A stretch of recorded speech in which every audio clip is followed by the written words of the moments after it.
ఈరోజు డల్లుగున్నా నీరసంగా అమ్మని తోటలో తీసుకోవా? ఏమో మస్తు జ్వరం వచ్చింది అమ్మలు.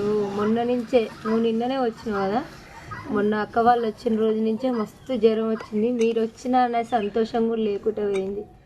వాడ కూర పోపు వేసినా అంతే.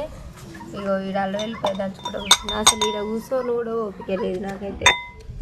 ఇంకా మీకోసం ఓపిక వేసుకొని వంటలు అయితే చేసిన. ఏం చేస్తున్నావు అమ్మ? కలర్లు వేస్తున్నా.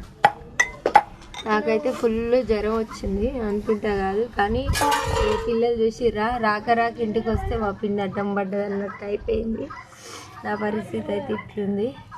పిన్నికి జ్వరం పోవాలని కోరుకోండి ఫ్రెండ్స్ ప్లీజ్. పోతుంది. మొన్న నుంచి టాబ్లెట్స్ వేసుకుంటున్నా కానీ తగ్గుతలేదు.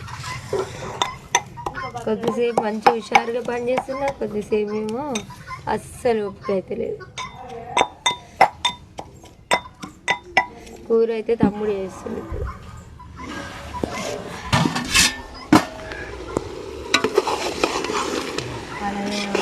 మంట అగడైంది, ఎండ అయింది. ఇక మొత్తం కళ్ళు విరుగుతున్నాయి ఎండ కూర్చుంది. గోడ నీడ కూర్చుంది వచ్చి. ఈ అల్లవెల్లిపాయ మసాలా దంచి పండుకుంది.